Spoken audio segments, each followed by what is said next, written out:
What is halal? People say these people chant their magical slogans on the meat, so when we eat it, we want to be Muslims. That is the most foolish statement I've ever heard. All the creatures have been given life by the Almighty. What gives me the right to take the life of a cow away? I don't have the right. So the Almighty says, well, under certain conditions, you may be granted permission to take that life away in a specific way. So I am not allowed to destroy the creatures of the Almighty for no purpose. I cannot even destroy the ecosystem without purpose. If I want to cut trees down, I need to ask myself, why am I doing it? If there's no purpose for it, leave the tree. It has life of a different nature. You're a Muslim.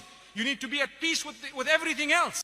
But yes, if there is a need for firewood or there is a need to clear the path, I may say, in the name of the Almighty, the giver of the life, and I begin to cut that tree. So what about insects? Before you spray your mosquito repellent, that little sound that irritates you, before you spray your doom, you say, in the name of the Almighty, Bismillah, you spray your doom. What happened? They were doomed. But that was for a purpose. You don't just go and destroy.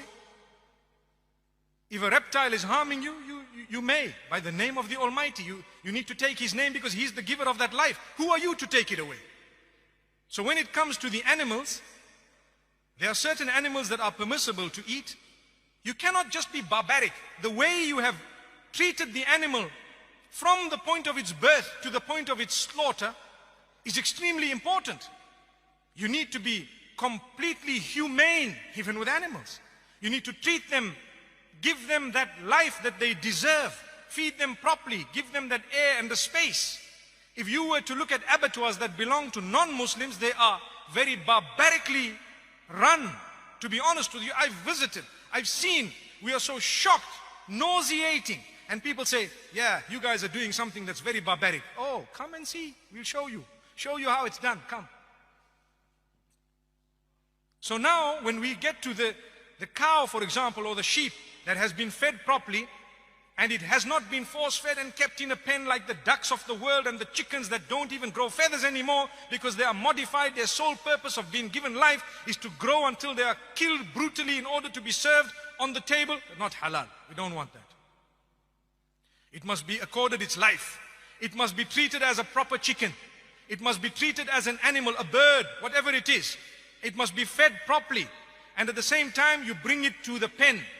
You slaughter it in a way that it does not witness the others. And at the same time, such a sharp blade. And why is it that the throat is used? Because of the central nervous system. Powerful statement. Sometimes people hack these animals to death. People say, you need to stun these animals. Did you know that there is research that proves that stunning an animal actually creates greater pain than if you don't stun the animal? People say, how? Go and check. You're confusing the animal totally.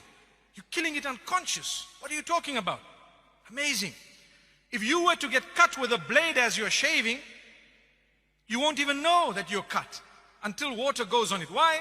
The razor was very sharp, very sharp. So we are to use a sharp blade, quick slice.